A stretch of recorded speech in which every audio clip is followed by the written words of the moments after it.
إمام شافعي رحمة إخواني بيد فرمي وكم من فتى أمسى وأصبح ضاحكا وقد نسجت أكفانه وهو لا يدري. چندها گەنج هەیە بەیانی ئەکاتەوە ئێوارە دەکاتەوە بە پێکەنین و دڵخۆشی، بەڵام کفنەکەیشی بۆ دووراوە.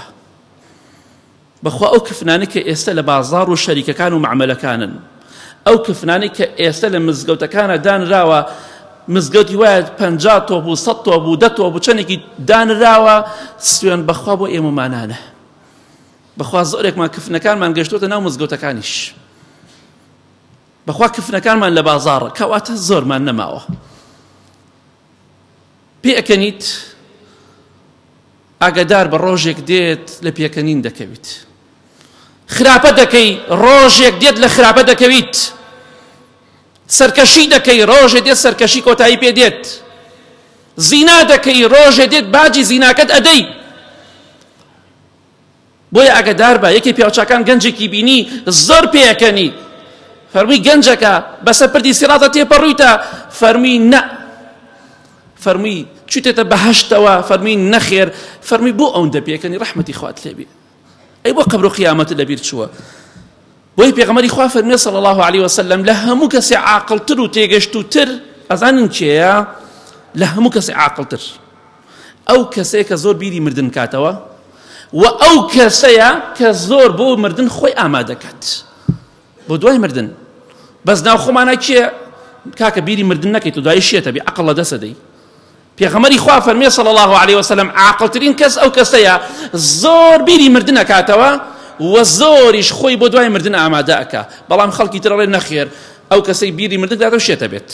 بێگومان پێغەمبەری خوا صلی الله علیه وسلم ڕاستی کرد، ئەوانە ڕاستیان نەکرد. ئینسان هەتا زیاتر بیری مردن و قەبر و قیامەتی خۆی بکاتەوە لە هەموو کەسێ عاقڵتر و تێگەشتووترە. هیچ کەسێک بە بیرکردنەوە لە مردن، بە دەرس خوێندن، بە عیلم خوێندن، بە قورئان و حەدیث شێت نابێ. شێت ئەو کەسەی بەپێی قورئان کە خۆی ئەخاتە ناو ئاگری دۆزەخەوە. بۆیە تۆ گەنجی قەبرسانەکان جەنازەی گەنجی زیاتریان نێژراوە.